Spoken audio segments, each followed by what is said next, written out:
Yes, hello everybody and welcome once again to The Brink, episode 11 of the rebooted, reformatted podcast for another Brinkalicious edition of your favouriteest radio show turned podcast ever invented. We've moved into the month of February, it's 2017, everything is happening, it's just a great time to be alive with everything, and what another fantastic show we have for you today. We've got new segments, old segments, and everything else in between in a week that kind of actually saw us return to actual radio, our spin-off show, if you want to call it that, High Noon, back on Hobart airwaves on Edge Radio once again. Lunchtime goodness. Started off as a daily one, moved already to a weekly slot. They just couldn't put up with us apparently, but no, we've moved back into the radio sphere. It's good to be back, and it's interesting, I think, actually, to also be doing this still while still be doing radio, because, you know, I can come on here and say words like fuck and naughty things like that, yet if I said that on Edge,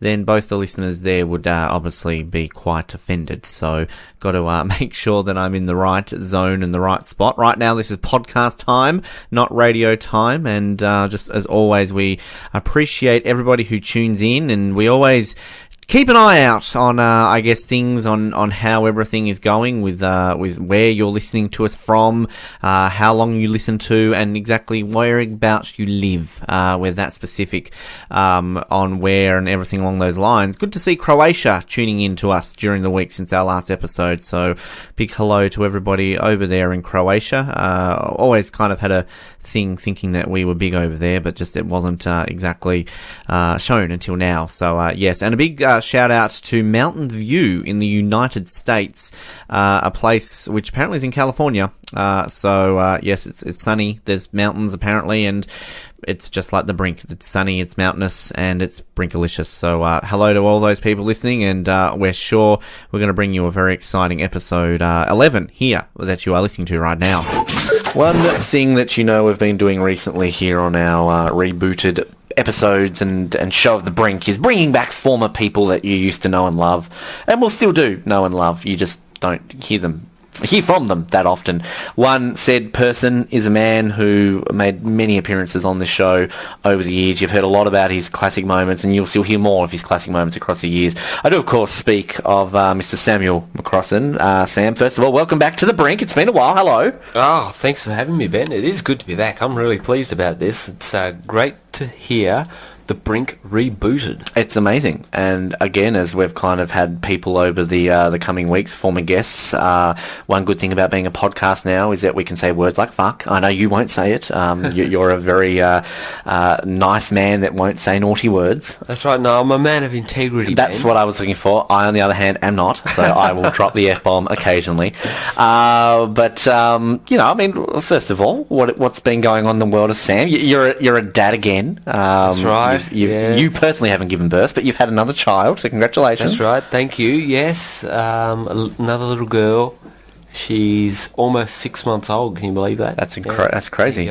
So finally you've shut the people up who kept asking you, when are you having a second child? That's right, yes. Everyone was very eager to know, but we finally did one.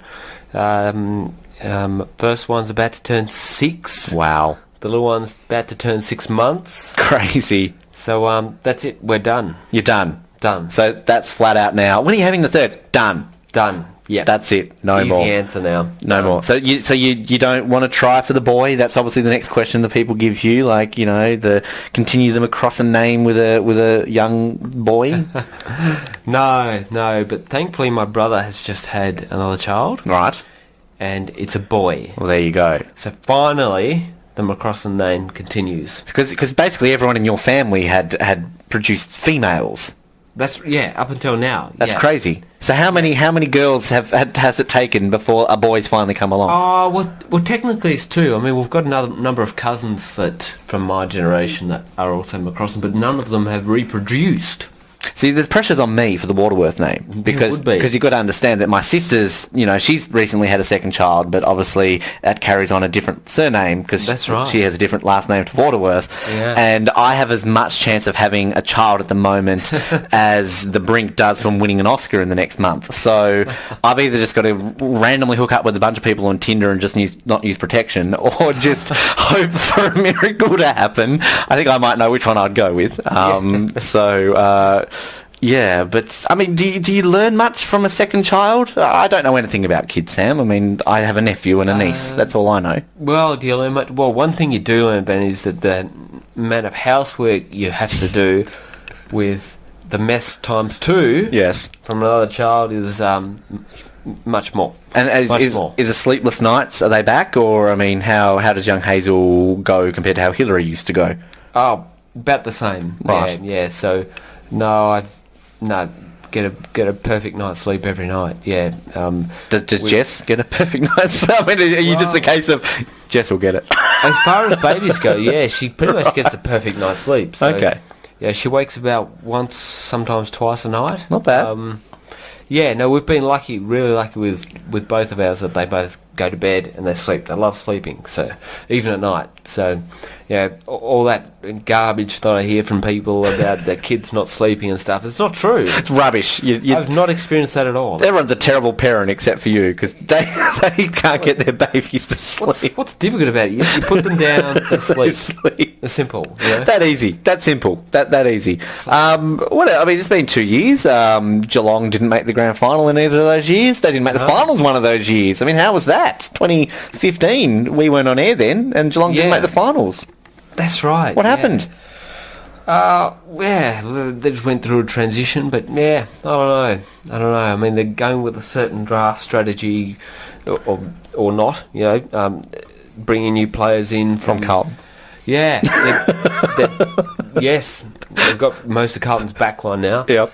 They're bringing in players from other clubs, much more than they have done in the past, rather than going to the draft. Yeah, I'm not so sure about that strategy. Yeah, but that's probably a story for another day. You got Danger now though. I mean, Danger, love Danger. You love Danger. Is Danger as good as Gary, or would you nearly got Gary back?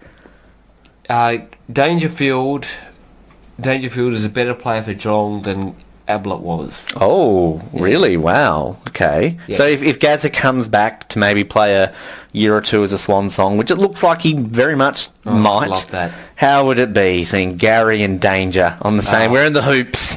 That would be a genuine dream come true. I tell you. You would just be on air. You would give up the kids. You would give up life because that's your life. Yeah, I'd say stuff the premiership. Yeah.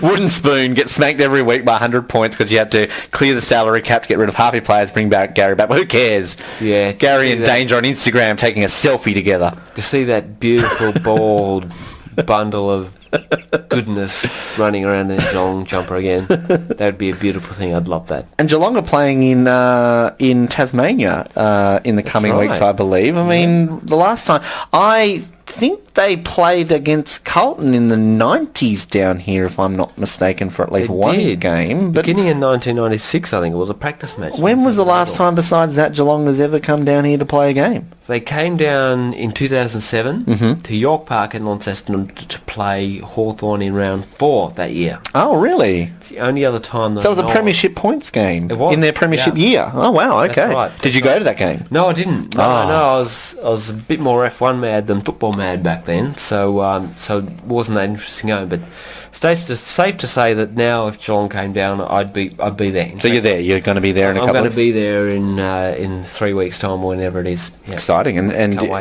big hopes. I mean, I see one of their alternative strips this year, I believe, is a bit of a T-shirt number. I don't know if you saw that, but I mean, besides their fashion choices, how do you think Geelong will go this year?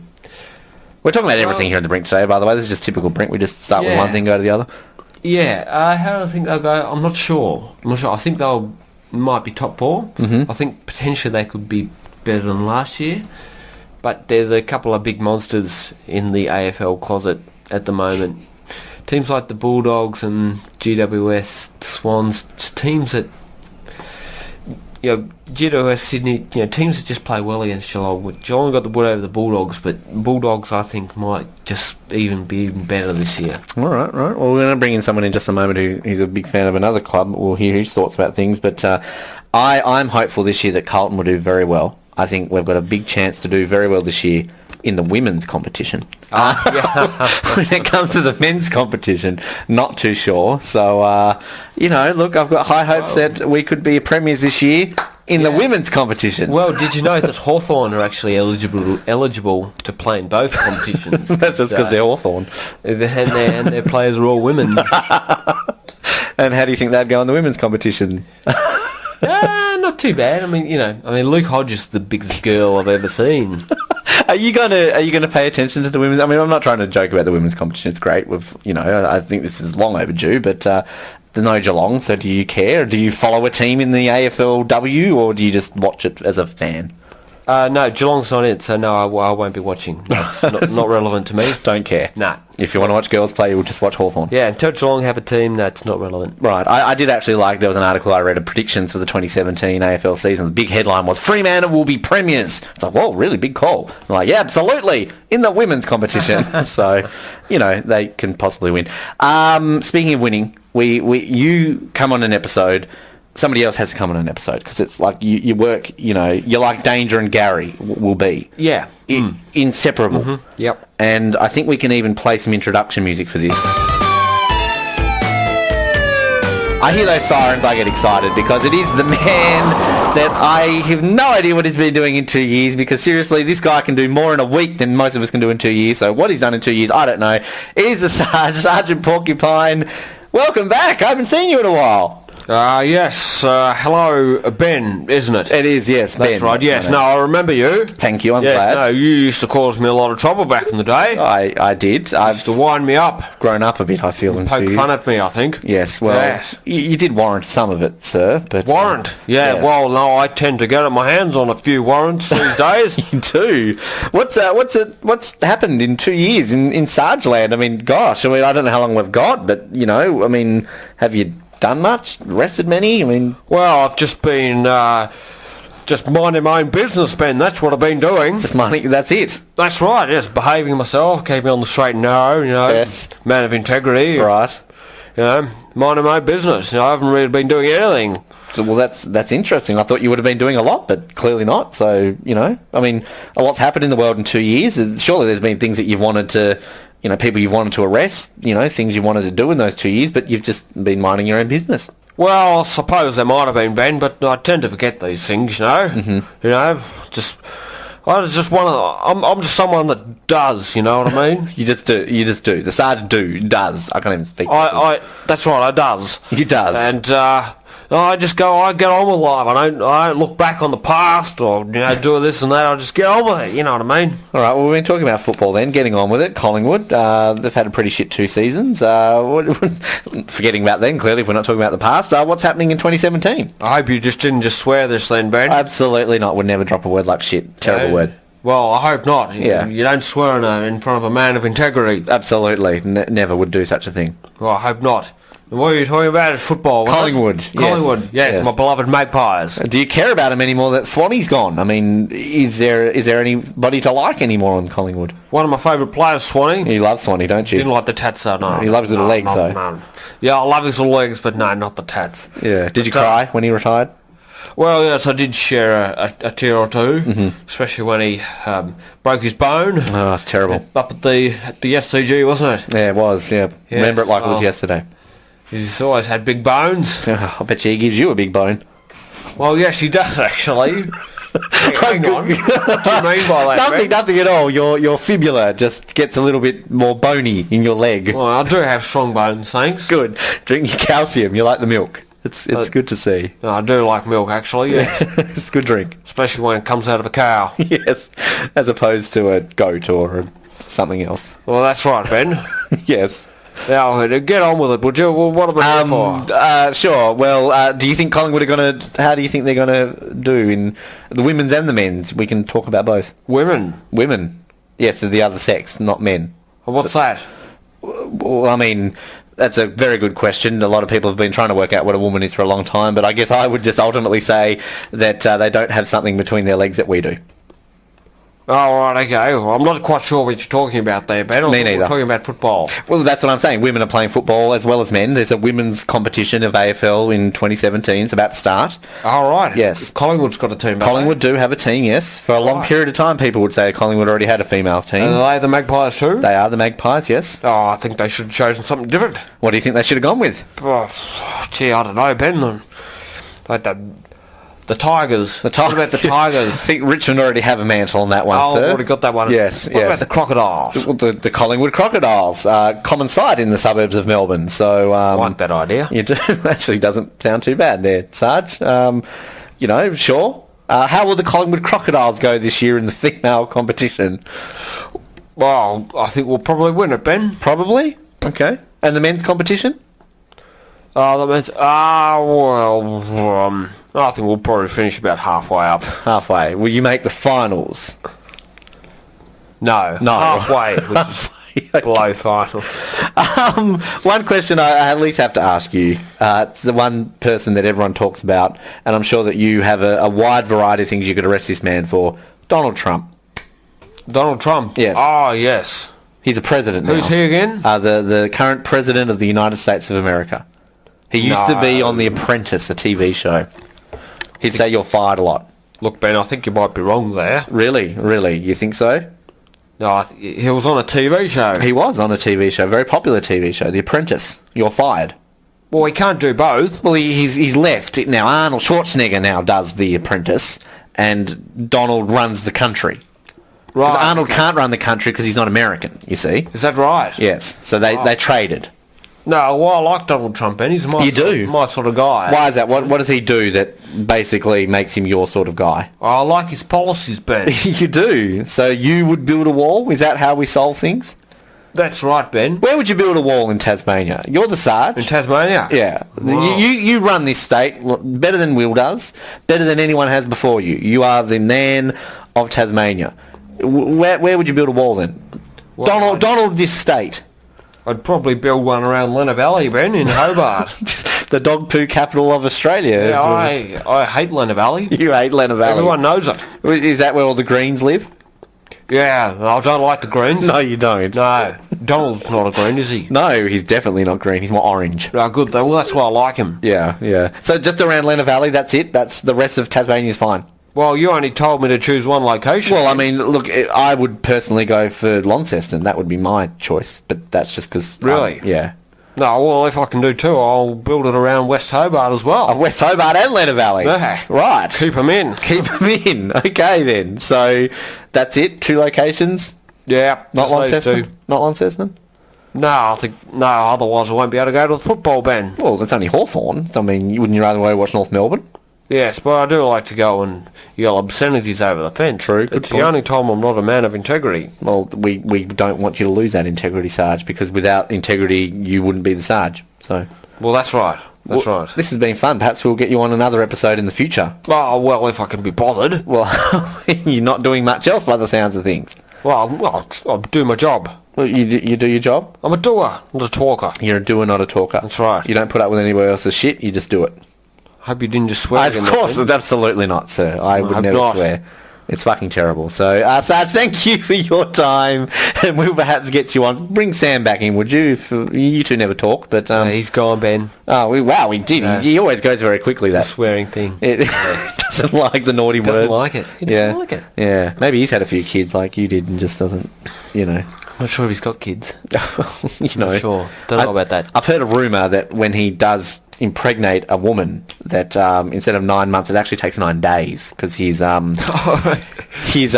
guess, seed is a bit more powerful. Oh, okay. Well, you have to ask him. I don't know about that. Yeah, well, next time. Sam, thank you for coming on, and I'm sure we'll get you back here again very soon. Thanks very much, Ben. Very much look forward to it. Time to bring you another classic performance from the history of the Brink, going back to the year of 2014. Doesn't even seem that long ago, does it? Brook Chivell, an Australian country music artist who popped in studio, have a chat about his career, and performed his song Only a Man. So sit back, listen to Brook Chivell, Only a Man, classic live performance here on the Brink.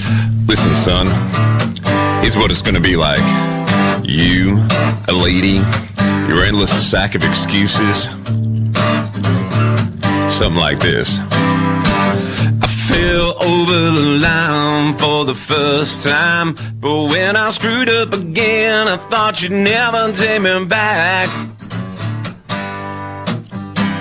But in this moment you gave me that thumbs up smile, hitched around down that well-worn track. I made a mistake, I'll fix it if I can. I'm only a man. It's sweet being a man.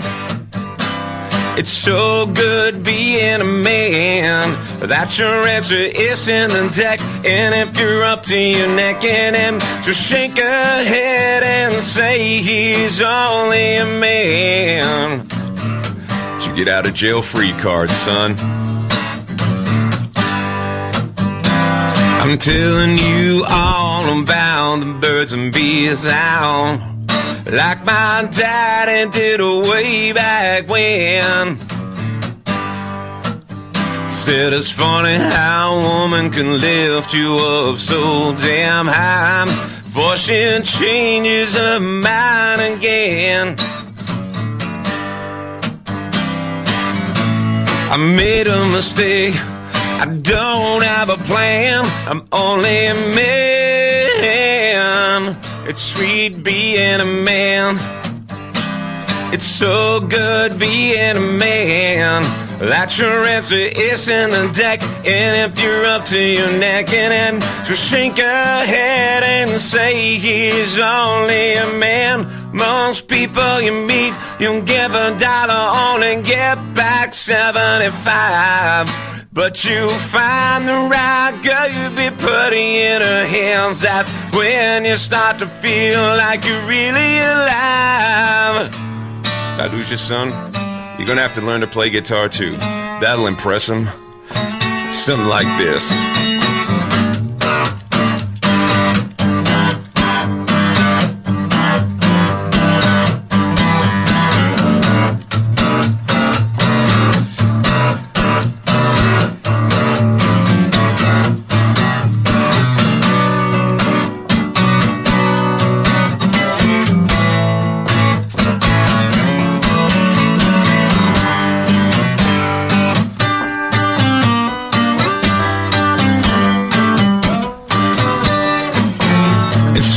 Being a man, it's so good being a man. That's your answer, it's in the deck. And if you're up to your neck in him, just shake her head and say, she'll call her mom and say, she'll kick your ass and say he's only a man. That's all you'll ever be, boy.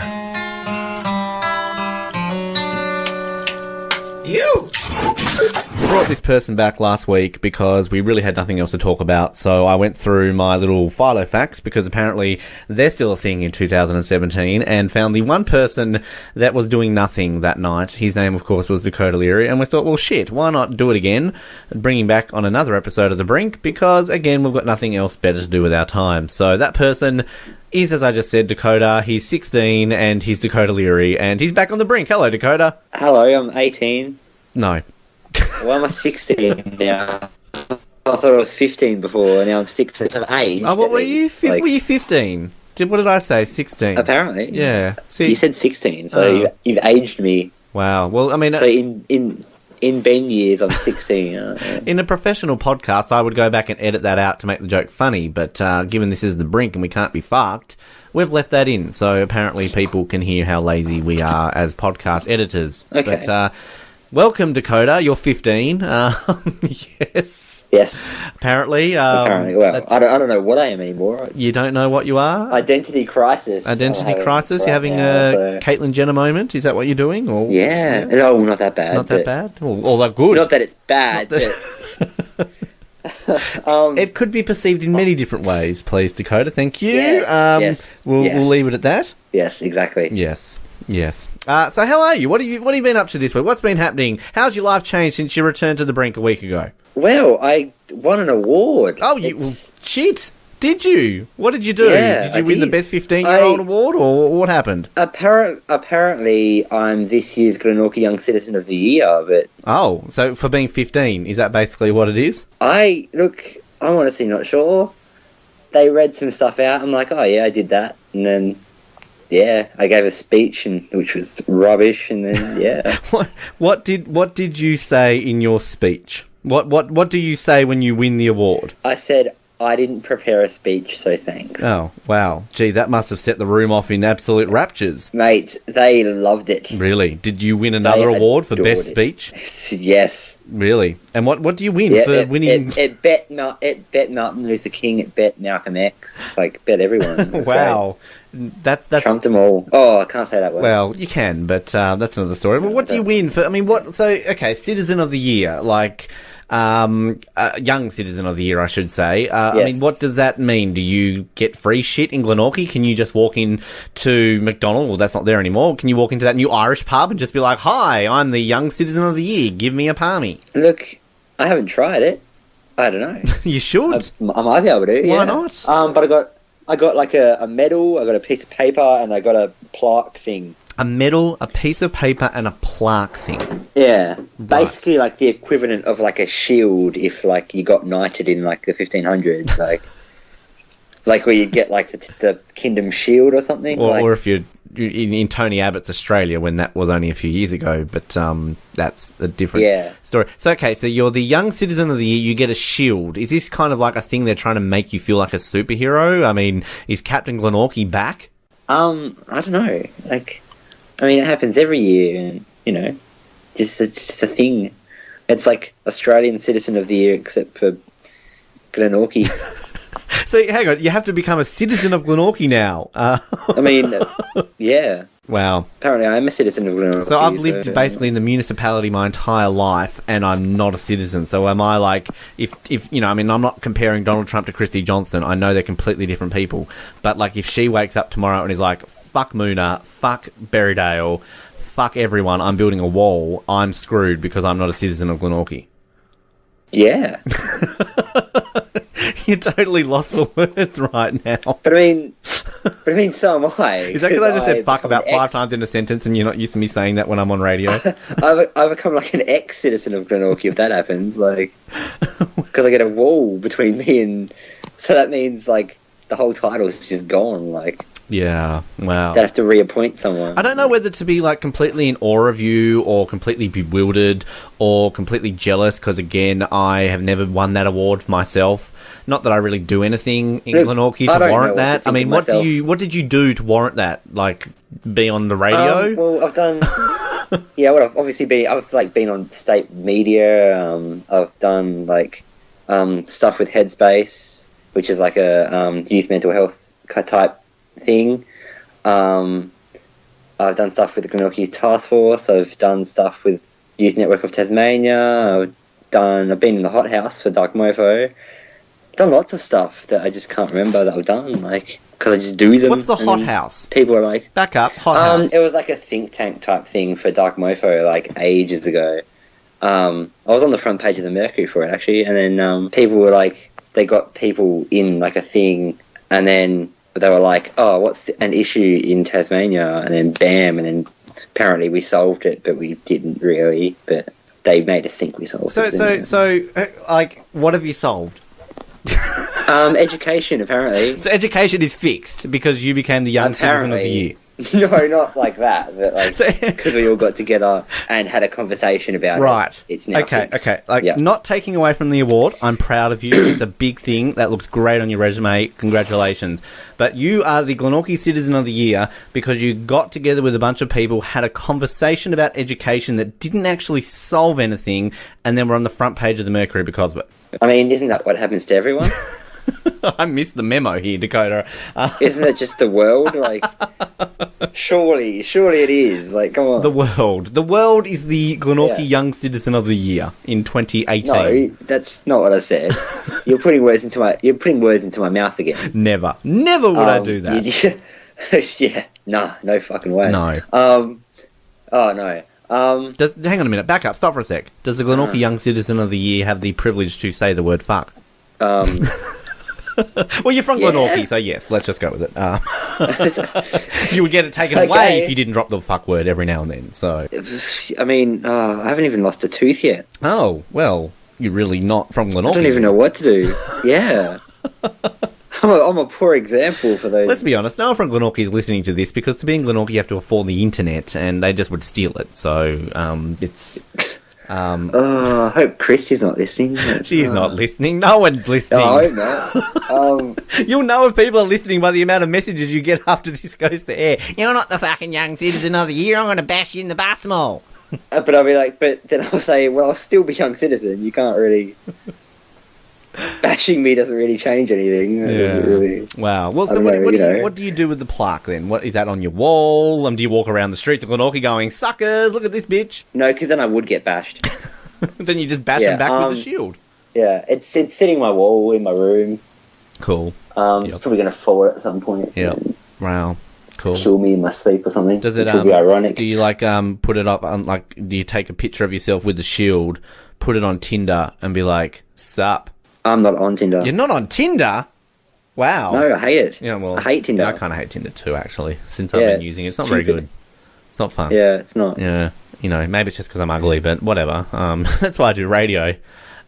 Ben, you're not that ugly. Oh, that's the nicest thing anyone's ever said to me. Yeah. You're not that ugly, Ben. Really? That's quite sad, actually.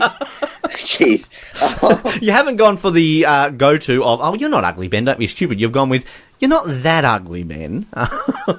Like, if you were on Tinder, I would expect at least one person to swipe right every couple of months. don't you have to pay for that now? Like, you've got to pay to swipe? Really? Do they feel pity on me? Like, you don't have to pay, you're ugly. You're not going to get any likes anyway.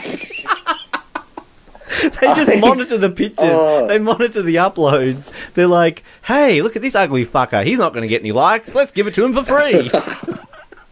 I don't even need to insult you. Just insult yourself. It's well, fine. Hey, I just sit back and let Ben just... This week on Ben Speaks the Truth and Insults Himself. Nice.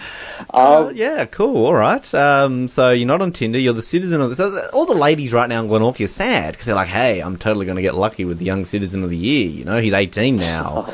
What's up? Yeah, but all the ladies in Glenorchy also have, Careful. Transmitted sexual diseases. I mean, am I... Okay, cool. Again, we could edit that out, but we didn't. So.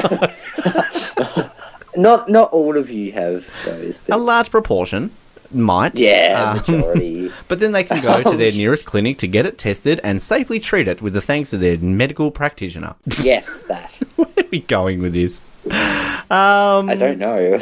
Cool. What else have you got to talk about? Anything? I watched the Royal Rumble today. Oh, did you?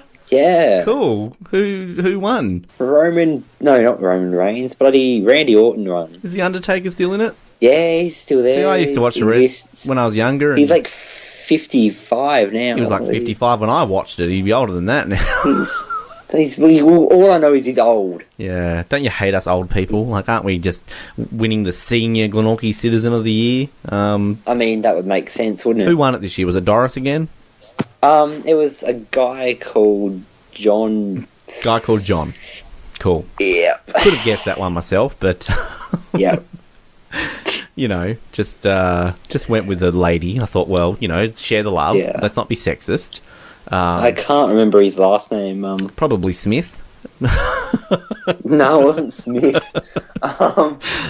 John Smith, why not? I can't remember. No. It's gone. That's a bit of a shame. But you know who won Young Citizen of the Year? Some little shithead who doesn't age. 15-year-old little bastard. Yeah, I heard about it. Oh, you did. Hello. Cool. Good to know. Good that to you heard know. about it. Yeah. I was just wondering if you knew. You know who should have won Glenorchy Young Citizen of the Year? No, Ben. Kevin Bacon. He should win everything. Why? Okay. He would walk up to that stage and be like, hey everyone, Kevin Bacon's here. and everybody would just be like, shit, it's Kevin Bacon. Here, you are the mayor, you are the young citizen of the year, you are the old citizen of the year, Right. you are just the normal citizen of the year, you're the Australian of the year, you're the young Australian. He wins everything, Right. and is just the king of Australia, and then everything is settled. Like, there are no debates, there is no protests, everyone lives in harmony, and everybody does Footloose on Australia Day, and then everybody is young and free, for we are Australians. Yes, exactly the reaction I was expecting. Yeah. You know what? Speaking of young and free Australians and, like, the national anthem, bloody, what's his name? The guy who's fighting Danny Green. Anthony Mundine, yes? Mundine. He was all like, oh, the Australian national anthem's racist. It's got racist stuff in it. Well, It doesn't. do you agree with that? I don't. You don't? Do you? No, I do not. No. But, Just, you know, he's allowed to express an opinion, which I feel a lot of people disagree with wholeheartedly. I, for one, am one of them. You sound like you are another one of them. So, but I mean, he's quite wrong. he is absolutely wrong. Yes, that was a national anthem that was chosen to, I guess, encompass all Australians. After we initially had "God Save the Queen" for a very long time. So Yeah, like, he literally could. Maybe he's just stuck in, like, the olden days. He still thinks it's God Save the Queen. Like, perhaps. I mean, if Yeah. you know, he wants to sing "God Save the Queen," then by all means, Anthony, you do that. But yeah. you know, at the time of recording this, we have still got Advanced Australia Fair as our national anthem. The Queen is still alive, at least when we're recording this. For now. In between now and when we air this, if she has died, no, I did not kill her. Because that would be bad. No way. But yes, actually, what would happen if you killed the Queen? I think you would probably man. get the death penalty, even though it doesn't exist. You probably, Oh, yeah. you know, Yeah. yeah. It's a crime so big that you'd get a punishment that doesn't exist. Would that be treason? Do you think? Yeah. Even though, Oh, yeah. you know, I mean, she's Oh, yeah. Queen of Australia technically, so you know. Yeah. Oh, yeah. That'd be treason. All right, cool. Definitely. We won't do that then. Good stuff. There's no. I wonder if, like, note to can self: you, like, don't kill the Queen. I wonder if you can still, like, usurp the throne, like... I'm sorry, say that again. You can desert the throne. Like what? Usurp. Who's usurp the usurp? throne. Who's he when he's on? You just, no, you're like, you kill the Queen, and then, like, I'm the king now. So like shotgun, I killed him. I'm Queen. Yeah. Don't think it works that way. It used to. Pretty sure the guy who killed John F. Kennedy didn't become president of the USA. Yeah, but it's a completely different thing, because it's Queen and President. It's completely different. But again, don't think it would work, because if that was an actual thing, I'm sure that the head of state, the Queen, the King, whoever it is, would get assassination threats all the time, because you would get, like, just the most randomest person, like Dakota Leary, like, fuck, I killed the Queen, I'm the king of the world. And if I lived in a universe where you were the king, I am moving to Switzerland. I am done. I'm out of planet Australia. I wouldn't be the king of the world, just the Commonwealth. Well, it's the same thing, right? It's like a third of the world. No. Well, yeah, but not for long, I don't think. Well, until what, Trump starts trumping. Nah, everyone's like, everything. oh, I don't want to be in the Commonwealth anymore. They just don't want to be anywhere anymore. This is why they're waiting for us to go to Mars. Like, I want to go to Mars. I want to go to Mars. We all can't fit on Mars. And then England's like, what are you going to do without us? And they're like, oh, I don't know. And they're like, exactly. And they're like, well, we still don't want to be a part of you. And they're like, well, too bad. How the hell did we start talking about you winning an award to talking about you wanting to become the Queen by killing the Queen? I mean, I didn't say I wanted to. I just said it could happen. Yes, he did. He said it. Like, AFP, if you're listening, Dakota Leary wants to kill the Queen. No, I was just wondering if it could happen. Right. If someone did kill the Queen. Wouldn't be a good thing. Could they sit on the throne and be like, screw you guys, I'm the king now. Have you seen Johnny English? Yes. In the plot where basically they're trying to abdicate... Yeah, anyway, there's a bit more of an effort than rather than just killing the Queen, you don't become the king. You've got to get the Archbishop of Canterbury and be French and bullshit your way to it. That's all I got from Johnny English. But, I mean, what it used to be, just like, you killed the Queen... Now you become... That is the shittest system. That is the shittest system in the world. Like, honestly, like, if that is your system... Like, maybe it wasn't exactly like that, but like. So okay, here's my question: the Queen's driving home. All his family members. She's driven home from a late night out. She's rolling along the Brooker, and a kangaroo comes out of nowhere. She hits the kangaroo and dies, but the kangaroo survives. Technically, that kangaroo killed the Queen. So is a kangaroo then the Queen of Australia? No, but the kangaroo has to go, I want to be the king or queen. If a kangaroo could say that, then fuck me, that's a bloody good kangaroo. And secondly, if then the kangaroo said that, is the kangaroo then the king or queen of Australia? I believe that's how it works. So basically, okay, the law that Dakoda is implying here. So if I went to the Queen, like, hey Queen, how you doing? Bang. Hold on, I'm going to look this bloody... He's going to look it up. All right, this is my theory. All right, this is according to you. I've just gone, hey Queen, sup Lizzie, what's going on? Bang, you're dead. I'm now the Queen. But then a person next to goes, hang on a minute, no, you're not the Queen because you didn't say the words before you killed her, I want to be the Queen. I'm definitely going to have FBI agents at my house. I just typed into Google, can I take over the throne? Oh, God. Yeah, it's only taken us 2 appearances by Dakoda to get arrested. This is why we were on radio, to stop him from doing this. So, again, note to any future radio or podcast people out there, do not get 15-year-olds on your show, all right? You will go to jail. And not for the reasons you're thinking right now. That kind of sounded wrong. Dakoda, always fun. Thank you.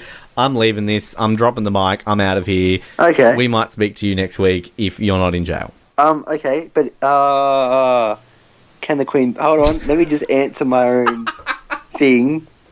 Hold on. No, I'm just listening. It's alright. I'm chilling. Yes, she could be overthrown like any other head of state, but if there was a...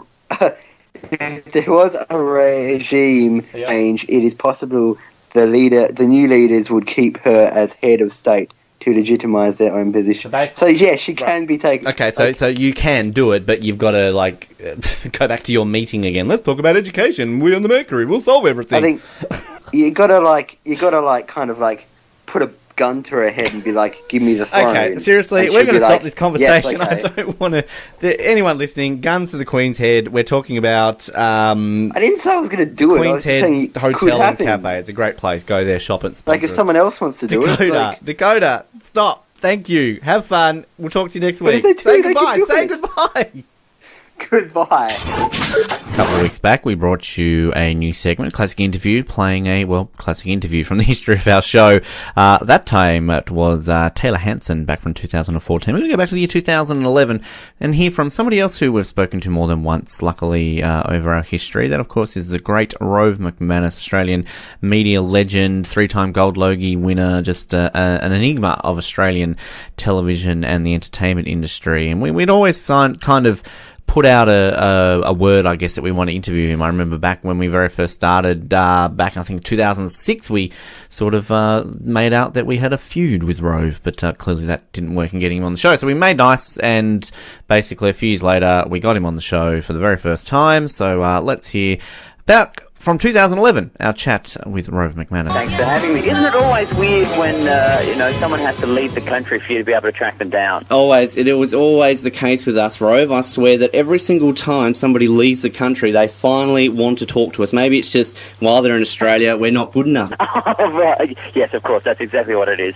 No, I think now I actually have a bit more time on my hands. It's helpful too. Oh, well, that's always a plus. Maybe it's just the LA lifestyle. And, of course, the show Rove LA doing great guns on Fox 8. And it is looking absolutely fantastic, Rove. Have you been pleased with the reception so far with the show and how it's come together? Yeah, everything from how it's gone to air. Certainly the first show, it wasn't until the day of doing it that we realised, geez, we've never done this before.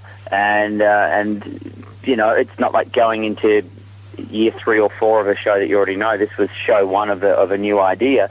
So that kind of came out exactly as we'd want it to be, and every show since then has kind of been different, but in a really good way, which was kind of what we were hoping for. It just depends on who's on and what dynamic they bring, and that will dictate where we go. And you seem to be having a lot more fun with this show. I mean, now you're on cable, there seems to be a little bit more that you can maybe get away with, and obviously a cable audience a little bit different maybe to free-to-air. Is it a lot more fun for you now, Rove, and how do you adapt to the change to cable? Well, certainly it's a lot more fun. I think that's also coming from the fact that for the first time in, as far as I can remember, ever doing the show, there's a lot more freedom within the format just to play. Like, you can either do what you had planned to do with asking particular questions or, particular segments, or you can throw it all out the window and just go with whatever's happening at that moment.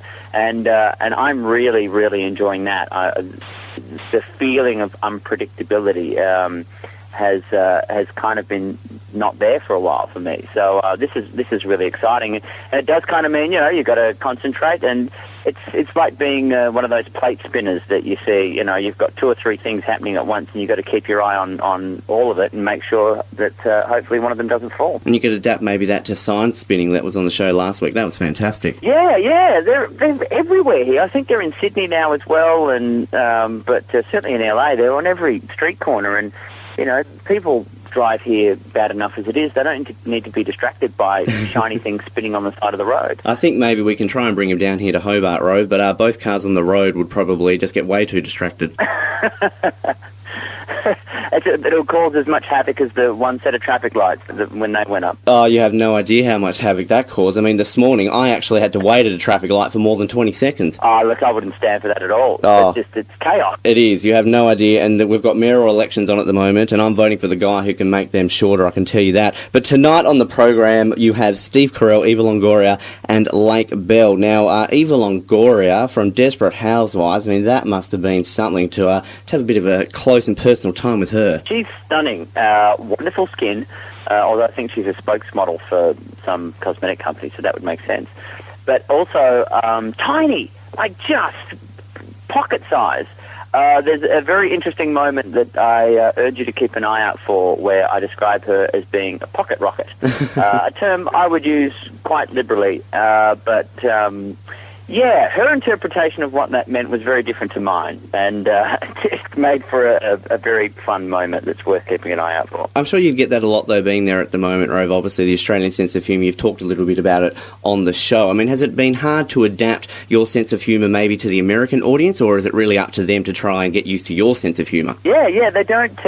it's mainly the slang more than anything. They do go on about our accent, and maybe we do talk a little bit too fast, but I've been to places where a lot of Americans talk like this, and I got no idea what they're saying. So, but the main thing is, it's the slang is the first thing you notice. You have to sort of think about, phrases like, even a phrase like "up yourself" or obviously taking the piss, things like that. You just kind of need to explain it before you go there. I had an experience, actually. I was there last year, went into a fast food restaurant to order a caramel mocha. Now, this woman stared at me for a few minutes and she's like, "You mean a mocha?" And it's just some of those pronunciations too that I find really difficult. Yeah, exactly. And when they sit there going, "Oh, you mean mocha?" Like, I've had people who were similar to that, where you have said to them, "I'll have a mocha," and they'll say, "What?"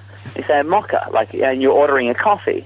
And then they'll say, "What? Oh, you mean mocha?" Yeah, of course I mean mocha. I mean, think about it. I've got an accent. It's not that hard to make the leap. But, unless it's exactly the way they're used to hearing it, sometimes it can be difficult. If you're not American, they sometimes don't seem to want to bother. Now, of course, you're working closely with Jay Leno as well on his Tonight program. Now, obviously, with you appearing on his show, have you tried to extend the invitation out to Jay and get him to come on Rove LA at some point? Yeah, certainly, and hoping to make it happen before we finish our run. The main problem is that he records on the other side of town.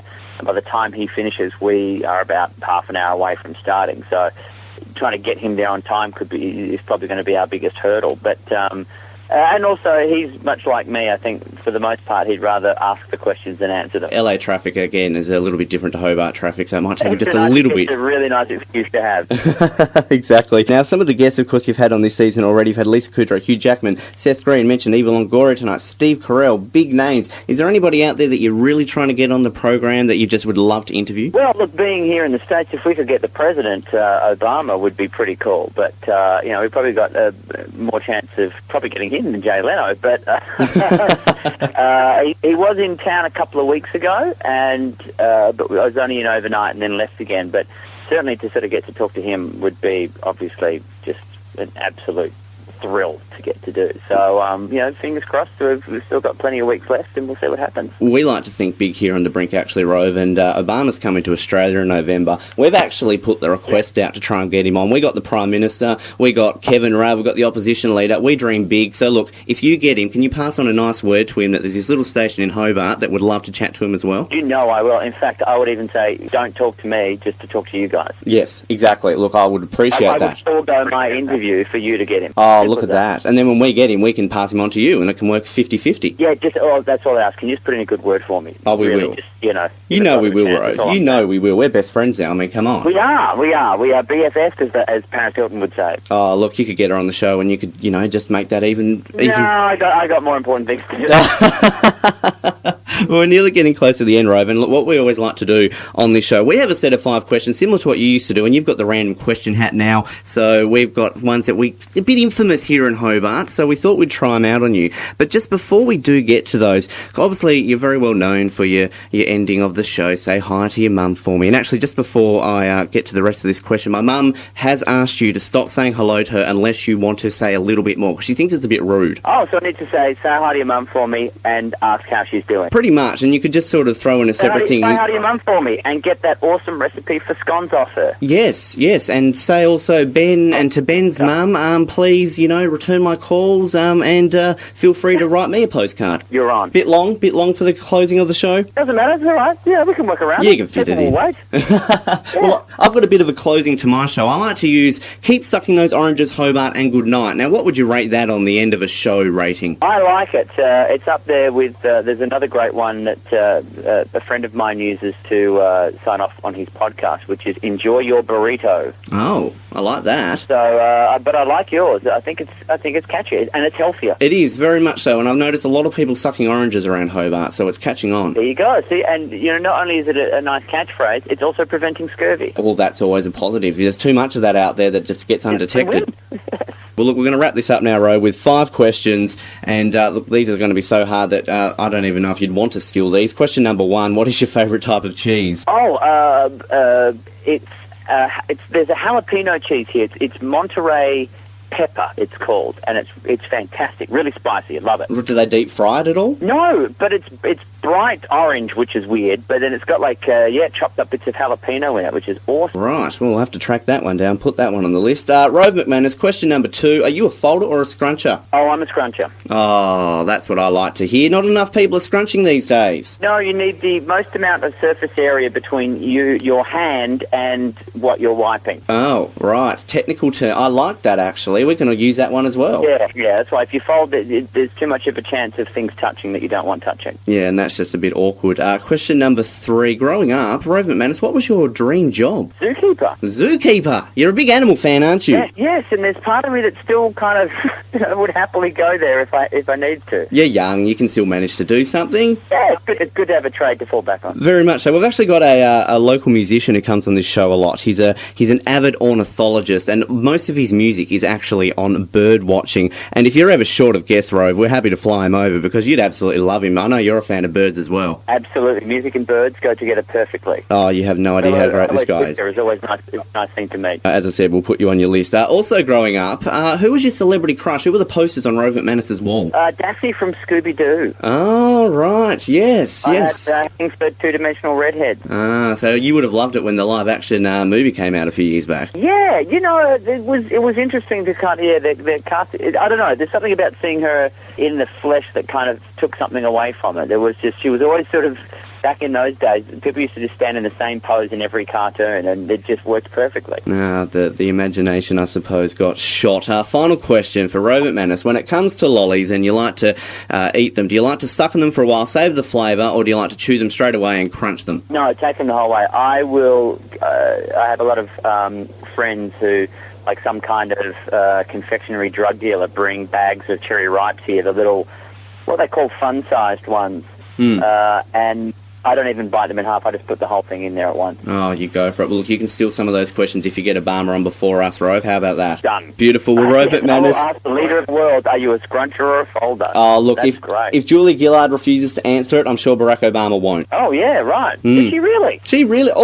both Julia and Kevin Rudd refuse, and even Tony Abbott, they all refuse to answer the question, Rove. Am I doing something wrong here? What's the big scandal to say either way? Oh, because you know what? They're worried that if they say they're a scruncher, all the folders will go, I'm not going to vote for you. Possibly. Well, there's already a lot of that going on here at the moment. Don't get me started. Well, Rove McManus, it has been an absolute pleasure having you on this morning. Of course, Rove LA airs every Monday night on Fox 8, which can be found on All-Star. But Rove, pleasure to have you on the show finally, and enjoy the rest of your time in LA. Say hi to your mum for me and tell her that I hope she's feeling well. We brought this gentleman back a week ago, and we thought that he did a good enough job that we're going to bring him back again as former co-host of The Brink, Mr Paul Luttrell. Paul, first of all, welcome back to another episode. Yep, always good to be here. Doing this in person this time. You and I are literally sitting right now in an Edge Radio studio because we're back. Yeah, the sound quality should be good in here. It is, you would think so. Yes, back on Edge Radio, High Noon, the new lunchtime show. It's a version of The Brink. It's basically The Brink. Yeah. It's just The Brink with a different name. We haven't said that on Edge yet, but shh, if you're listening to The Brink right now, there's probably the high likelihood that you're related or some sort of friend of mine. So if you've just jumped on us and discovered, what's this podcast? The Brink, this seems interesting, then wow, good for you. But, what's more fun, podcasting or radio? You've done a couple of shows now over the time. I guess it's always fun to come in and into the studio, but I think podcasting, you don't have all the breaks and stuff. You can kind of just get into a nice rhythm and flow. And we can say words like fuck and, or just make sure the mic's on. Just double checking here in the Edge Radio studio. We're going back on air very, very soon, so this won't be the longest segment in the world. But, we haven't even mentioned Donald Trump on the show today in terms of when we're recording holding off. High Noon. It's been hard. We want to talk about him on the Brink, apparently. Has he done much in the last week, Paul? I haven't really been paying attention. A fair bit. I think it's almost like it's too much to all take in at once, and we're kind of just focusing on one thing, but other things happen too, and it's so apparently some people can't get into America right now. There's a wall being built. There's an abortion issue. There's everything else under the sun. Scientific. You were mentioning this. So you can't. I think it was release certain agencies weren't actually allowed. Scientists weren't actually allowed to release their findings to the public. I'm not sure if there's going to be. I should have looked into it a little bit more. But this was you would think we would do that, but we're just lazy. I'm guessing it's got to be filtered through the government, which to me kind of sounds a little bit like fascism. So if all of a sudden, Johnny come lately scientist is like, I have discovered that all people come from chickens, Donald Trump would be like, no, don't release that to the public. Yeah, they don't need to know. I think it's more like, those oil fields are actually terrible for the environment. Right. This is how terrible they are. Global warming is a thing, Donald. No, it's not. This is indisputable evidence. Right. It's okay. So which I think that's already out. I think the jury's already out on climate change, I think. Well, according to Donald, it's not. It's, alternative facts. Look, I'm not one. I don't, like to judge people on their appearances. It's not a very nice thing to do. We all do it, though, whether we like to admit it or not. But, he doesn't look presidential. You think as soon as he got elected, you think he would just do something. He looks sloppy. The guy's worth billions. You think he could afford a fashion advisor? Yeah, I think he doesn't look many things. Like a human being is probably one.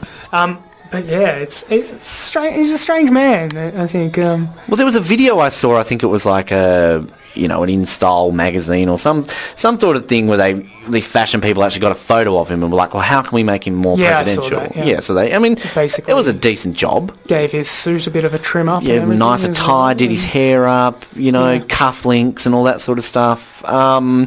It's just like you have an image of the president of the United States and the leader of any country. Yeah. And you look at Hillary Clinton. She looked presidential. Yeah. Malcolm Turnbull looks prime ministerial. I'm sure the president of Estonia looks very presidential.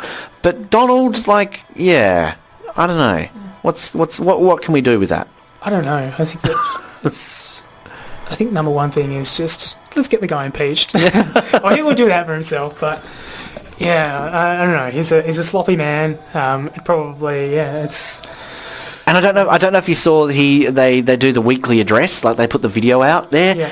I watched it and it's awkward. It's like, my fellow Americans. And just he's got this look and like his presidential portrait. He's like, you look at any past presidential portrait, Obama's there, he's smiling. Even George W. Bush cracks a little smile. Yeah. Clinton's probably got someone down there making him smile. But yeah. Here's Donald Trump leaning forward, looking aggressive, like, fuck you, I'm going to fuck things up. Maybe he has an alternative facts mirror. Maybe when he looks in the mirror, he sees this amazingly handsome, well-built, middle-aged man looking back at him without that doesn't have a toupee or anything like that. Possibly. One thing I will say about his appearance, though, and I had no idea he was actually 70. I didn't realise he was that, mature.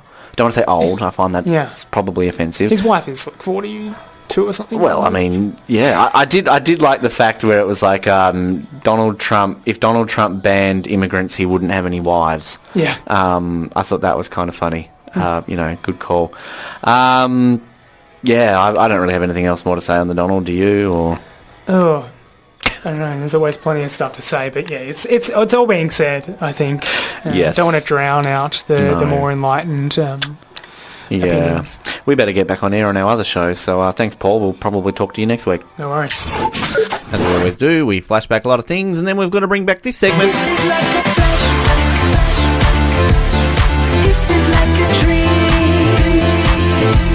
Flashback. Exactly. Going back to 2007, a decade ago, can you believe it? 10 whole years. We used to have a segment on the show called Complaints Desk. As it sounds, exactly is what it is. We had people send in complaints because we felt that people of Hobart needed to get things off their chest. So let's go back to 2007 and listen to what people were complaining about all the way back a decade ago. I'm so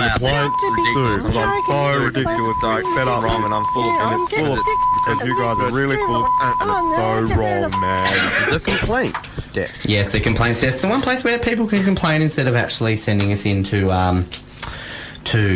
compliment. That's the one I'm looking for. Really quickly, Tom, 21, he's from Sandy Bay. Compliment, such an easy word to forget. Yeah. Wants to complain that we're too loud. Well, I agree with you, Tom. We are too loud. We will turn it down. There we go. I'm not even going to go on about that. Thanks, Tom, for that.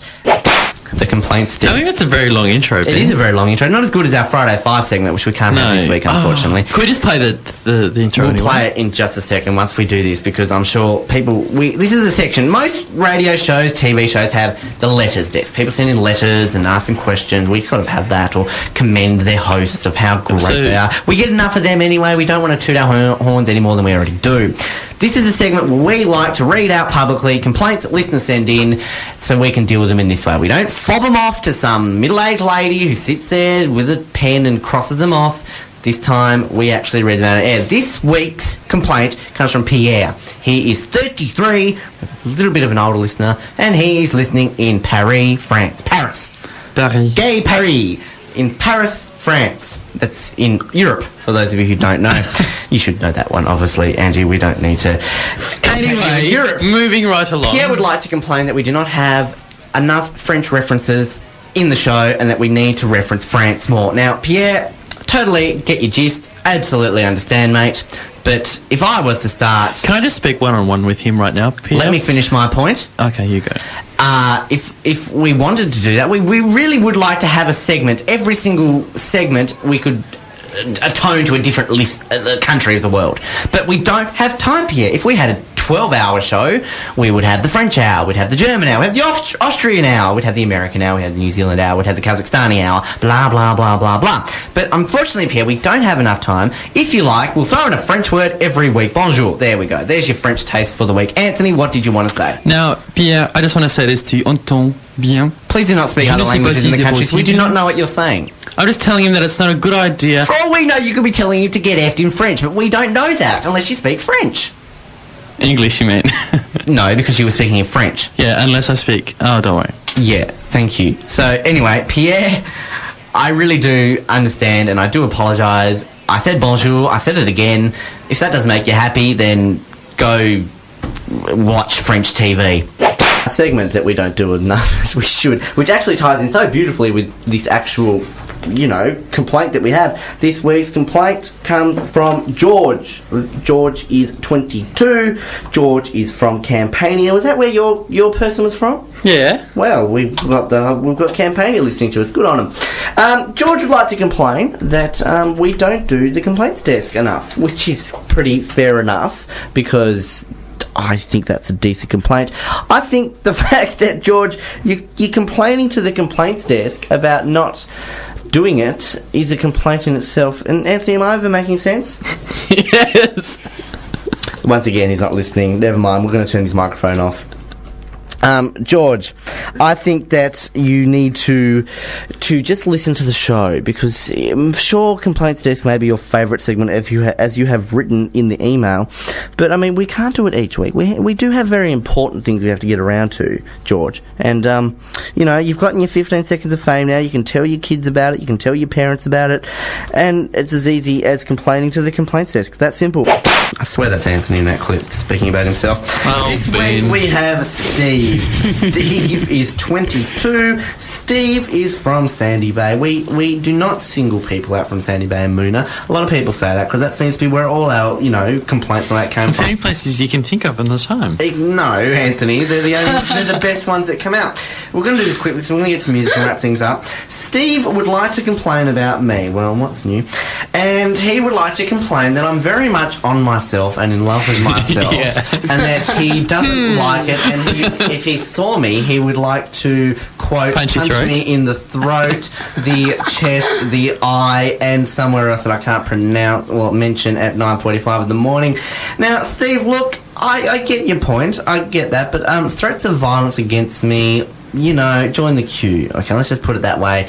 And that sort of threat of violence isn't as bad as I get. Okay, I am on myself. All right, but if you were as good as me, you would be on yourself too. All right, if you won Olympic gold, if you're as successful and as famous as I am, of course you're going to be in love with yourself. What's not to love about me, Steve? Let's just put it that way, okay? And this complaint was stupid, all right?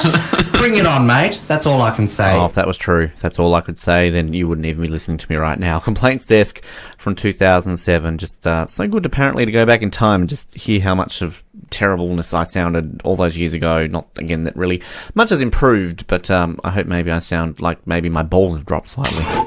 Apparently we're not bringing you a Wow This Is News this week because we're running out of time, but that doesn't mean we're still not going to bring you this. That time of the week to play everybody's favourite game show. It's Forget the Lyrics! Here on the Brink on Edge Radio. Over to the studio. Oh, Forget the Lyrics just gets me excited, puts me back in that studio, and just thinking about all the good times, particularly with that music still playing in the background. Just amazing times. But yes, going back now to the year 2009, just a couple of years after the last segment you heard. This was the year that we debuted the segment of Forget the Lyrics, so this was still in its freshness. It still hadn't exactly been around for that long. We may have sort of teetered around with it in 2008, but 2009 is when it really became a proper segment in its own right. And Josh and I were the co-hosts at the time, and back then, How I Met Your Mother was still a TV show. It existed, it was popular, everyone loved it. Everyone loved Barney Stinson, everyone still apparently does. So it was my turn to sing. Josh made me sing about Barney Stinson, and what better song to sing about Barney Stinson than the classic hit song Land Down Under from Men at Work. Check out how it went. Yeah! Put your hands up! Add that bit to the start of it. There's a show on TV called How I Met Your Mother. It's on sometimes. There's a guy in it. He is legend. Wait for it. Dairy, and his name is Barney. And he says that you should suit up every night. Drive to the shops in that cool suit. He's a hero for all single men out there. You better know it. He is legendary. That kind of worked well for a first bit. We'll break it down now for the second chorus verse. Is he better than Joey from Friends?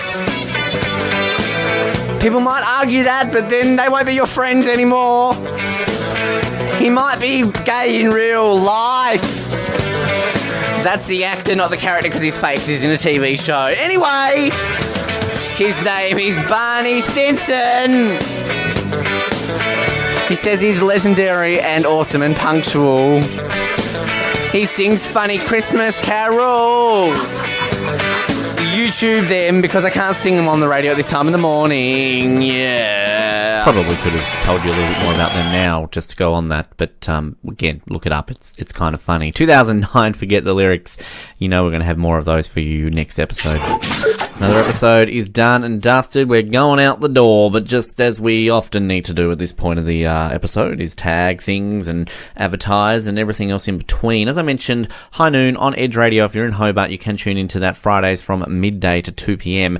And we did have a couple of episodes already in the first week. They are available via our Whooshka page. If you kind of go around a little bit and find it, or just search for High Noon Lunchbox with Ben on Facebook, you will then be able to find that. So if you want to listen to how we sounded, at least when we went back on air, then that's where you can go. The qualifying lap, you heard from Sam in this episode, should mention back as a podcast as well, hoping to bring more frequent episodes of that. So again, search for that on Facebook or on iTunes. And if you're listening to The Brink, well, you want to subscribe to us, do that via iTunes. Easiest way of doing it, of course. And leave us some comments, leave us feedback. We always appreciate hearing that, particularly again if you're from Mountain View or Croatia. We want to hear your support.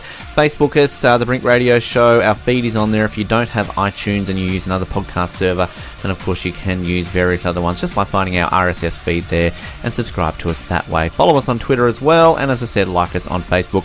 And as we always do at every episode, big thanks to Whooshka for being our fantastic server providers online. If you've got a podcast and you want to use it and you want to start one up, use Whooshka. They're great, and I vouch for it because I can. We'll be back next week for another episode of The Brink. Thanks for tuning in, and until then, keep sucking those oranges, Hobart, and good night.